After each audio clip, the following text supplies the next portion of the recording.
wabarakatuh. Perkenalkan, nama saya Nilgonda Etriana Lemgunai dengan NIM 523012016, Prodi Ilmu Komputer, Fakultas MIPA, Universitas Pancasila Makassar. Baik teman-teman, pada kali ini saya akan menjelaskan tentang data perhitungan pixel atau citra yang lalu diprobabilitaskan secara normalisasi dan enkalisasi. Langsung saja saya akan menjelaskan beberapa fungsi yang ada di dalam kodingan tugas saya. Yang pertama itu ada import NumPy dan import Matplotlib. Nah, kode ini adalah langkah awal karena hampir semua proyek pada Python itu melibatkan NumPy dan Matplotlib. Nah, keduanya juga memiliki fungsi masing-masing, yaitu NumPy ini berfungsi untuk memproses data atau gambar yang berbasis array, sedangkan Matplotlib ini digunakan untuk menampilkan hasil. Selanjutnya yang kedua yaitu adalah membaca gambar.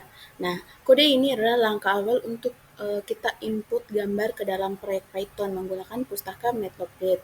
Nah, di baris pertama ini menentukan lokasi file gambar yang akan digunakan. Di sini dia menentukan lokasi file untuk gambar yang akan kita input ke dalam proyek Python. Nah, jika file tidak ditemukan di lokasi yang dimaksud, maka programnya akan mendapatkan error pada saat pembacaan file. Sedangkan di baris yang kedua itu fungsinya untuk membaca file dari gambar path yang diberikan menggunakan plt.imret. Nah, dan gambar dimuat sebagai array NumPy sehingga dapat digunakan untuk analisis lebih lanjut atau ditampilkan. Selanjutnya adalah konversi ke grayscale. Nah, pada kode ini saya akan menjelaskan beberapa fungsi. Yang pertama itu ada gambar.shape. Nah, di baris pertama dia memberikan informasi dimensi array gambar. Sedangkan len dalam kurung gambar.shape sama dengan 3 ini, dia berfungsi untuk mengecek apakah gambar memiliki 3 dimensi atau tidak. Nah, jika benar, maka gambar tersebut adalah gambar berwarna. Selanjutnya ada np-dot, dia fungsi ini untuk melakukan operasi dot product antara array RGB setiap pixel dengan bobot 0,2989, 0,5870, 0,1140. Nah, bobot ini digunakan untuk menghitung nilai grayscale. Selanjutnya ada gambar dalam kurung titik-titik 3 ini, dia fungsinya untuk memilih semua pixel dari gambar dan hanya mengambil 3 kanal pertama RGB. Selanjutnya ada astype dalam kurung np.unit8. Nah, fungsi ini untuk mengubah hasil perhitungan menjadi bilangan bulat 8 bit atau 0 hingga 255 untuk setiap nilai pixelnya. Yang ketiga ada hitung histogram asli. Nah, kode ini digunakan untuk menghitung histogram dari gambar grayscale yang menunjukkan intensitas pixel. Kode ini juga digunakan untuk analisis gambar seperti peningkatan kontras atau yang biasa disebut dengan proses ekualisasi. Nah, array intensitas ini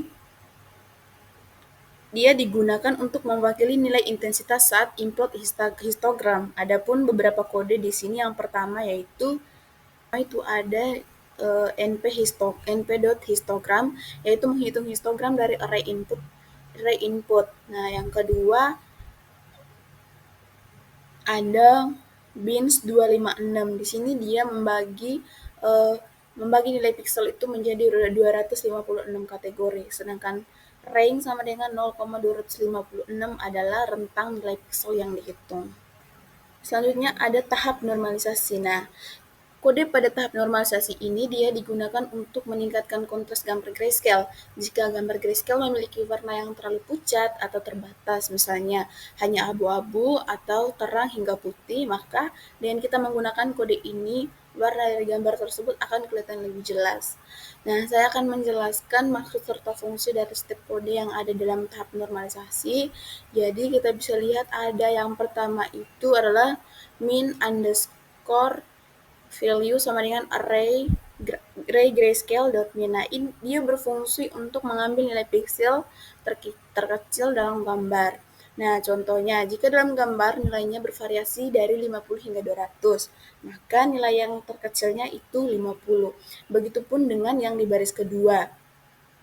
yaitu dia mencari nilai piksel yang paling tinggi yang sesuai contoh tadi. Jika nilainya bervariasi dari 500 hingga 200, maka nilai maksimalnya adalah 200 karena ini adalah nilai tertingginya. Selanjutnya ada di baris ketiga, yaitu proses normalisasi menggunakan rumus array grayscale kurang min value. Nah, tujuannya ini untuk melakukan pergeseran nilai terendahnya menjadi 0.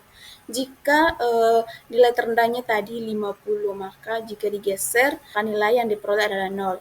Sedangkan yang dari kali 255 bagi maksimal value kurang min value, dia di sini untuk perluas rentang supaya nilai maksimalnya menjadi 255.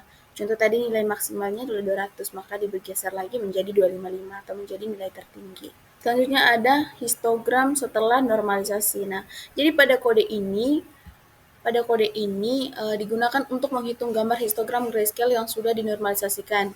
Histogram menunjukkan berapa banyak piksel yang memiliki nilai intensitas tertentu dalam gambar.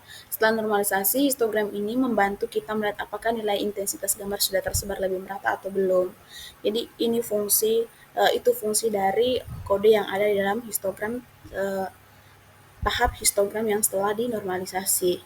Terus yang kedua ada tahap ekualisasi. Nah, saya akan menjelaskan beberapa kode yang di dalam proses ekualisasi. Yang pertama itu ada CDF sama dengan histogram asli dot sum.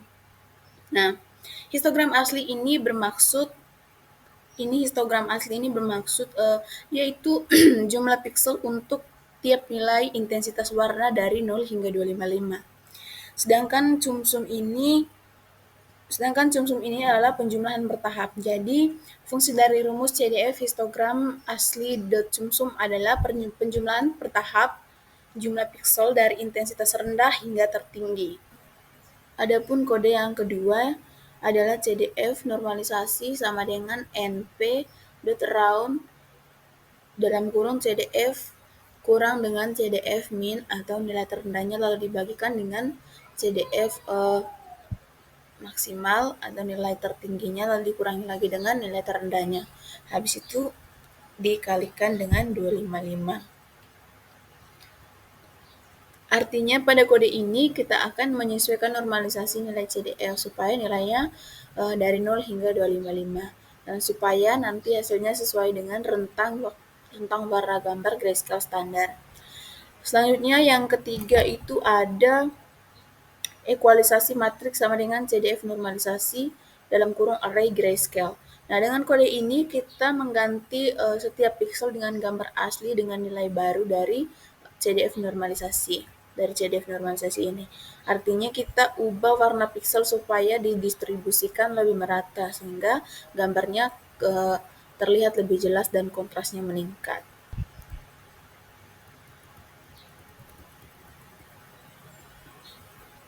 Selanjutnya ada histogram setelah ekualisasi. Nah, pada kode ini untuk menghitung histogram baru dari gambar setelah dilakukan ekualisasi histogram. Histogram ini menunjukkan distribusi intensitas piksel setelah proses tersebut. Apakah sudah lebih merata sehingga gambar lebih jelas dan detailnya lebih terlihat. Selanjutnya ada visualisasi hasil. Nah, kode ini juga digunakan untuk mengatur ukuran gambar atau grafik yang akan dibuat menggunakan Matplotlib. Nah, di sini juga saya akan menjelaskan beberapa kode. Yang pertama itu ada plt.figure. Nah, fungsi ini membuat kanvas kosong tempat grafik atau gambar yang akan digambar. Nah, kenapa penting? Karena di sini kita dapat mengatur berbagai aspek tampilan seperti ukuran, tata letak, atau elemen-elemen grafik pada kanvas tersebut.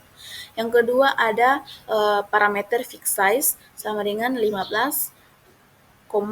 Nah, ini untuk menentukan ukuran kanvas. Dan dalam satuan inci. Jadi, angka 15 ini adalah lebar dari kanvas dan 10 ini adalah tinggi dari kanvas. Nah, dengan kita gunakan parameter ini, maka gambar atau grafik yang kita buat tidak kelihatan kecil ataupun besar pada saat ditampilkan. Selanjutnya ada histogram hasil. Di sini saya akan menjelaskan Di baris pertama yaitu ada plt.subplot 2,3,1. Jadi fungsi ini untuk membagi kanvas menjadi grid berukuran dua baris dan 2 kolom. Angka 1 ini berarti grafiknya ditampilkan posisi pertama di bagian kiri atas. Yang kedua ada plt.plot dalam kurung intensitas, histogram asli, color sama dengan gray. Variabel intensitas adalah nilai intensitas piksel dari 0 hingga 255. Sedangkan variabel histogram asli dia adalah jumlah piksel untuk setiap intensitas.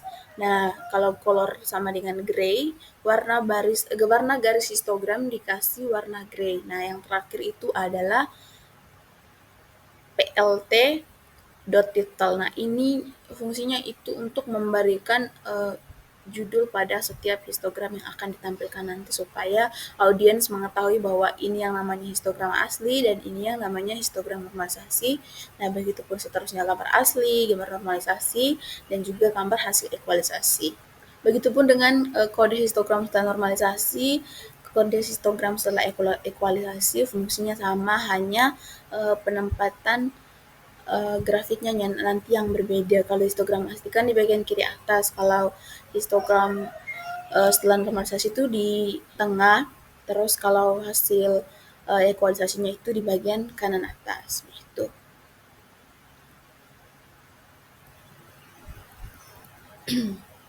Selanjutnya, di sini saya akan menjelaskan kode yang ada di dalam gambar asli ini.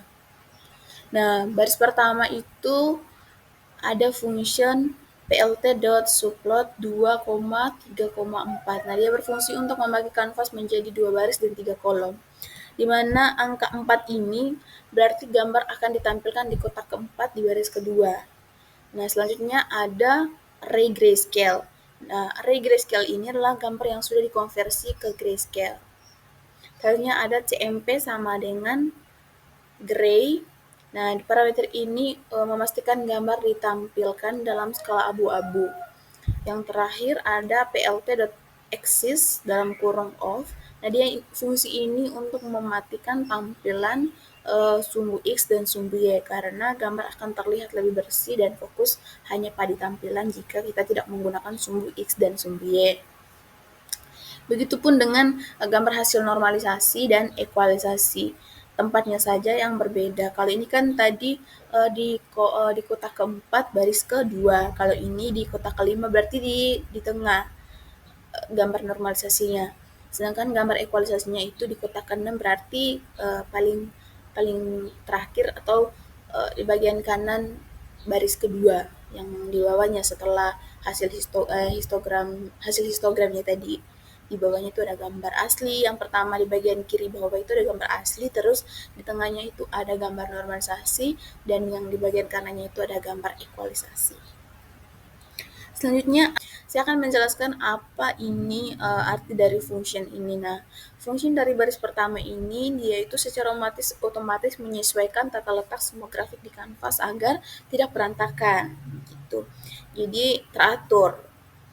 Yang kedua ada function plt.show. Nah, fungsi ini untuk menampilkan grafik atau gambar yang sudah kita buat pada layar tadi. Nah, karena jika kita tidak menggunakan kode ini, maka grafik yang telah dibuat dengan Matplotlib tadi tidak akan bisa ditampilkan. Yang terakhir ada kode untuk menampilkan beberapa nilai intensitas dan kemunculannya. Nah, saya akan menjelaskan dari kode di baris pertama yaitu print dalam kurung intensitas dan kemunculan untuk gambar asli. Nah, fungsi ini untuk menampilkan teks atau keterangan sebelum hasil data dicetak. Jadi dia itu akan ditampilkan paling atas. Yang kedua ada perulangan for i in range dalam kurung 0,256,50. Jadi ini adalah perulangan untuk memilih nilai intensitas tertentu dari 0 hingga 255. Selanjutnya ada print f intensitas i, histogram asli i, dan kemunculannya. Jadi fungsi ini untuk menampilkan data spesifik dari histogram, sedangkan I ini adalah nilai intensitas dari perulangan. Nah, sedangkan histogram asli dalam kurung I ini adalah jumlah piksel atau frekuensi untuk intensitas tersebut. Baik teman-teman, di sini saya akan memperlihatkan hasil dari codingan-codingan yang ada di dalam tugas. Ini adalah pustaka yang dimaksud di proyek Python tadi, yaitu adalah matplotlib untuk menampilkan grafik atau hasil gambar yang sudah kita buat pada layar VSC. Jadi untuk teman-teman yang mungkin belum terlalu tahu, jadi sebelum kita menjalankan programnya, terlebih dahulu kita import dulu gambarnya. Jadi di sini klik di sini nanti muncul di filenya, folder yang di laptop teman-teman semua. Jadi langsung saja kita jalankan.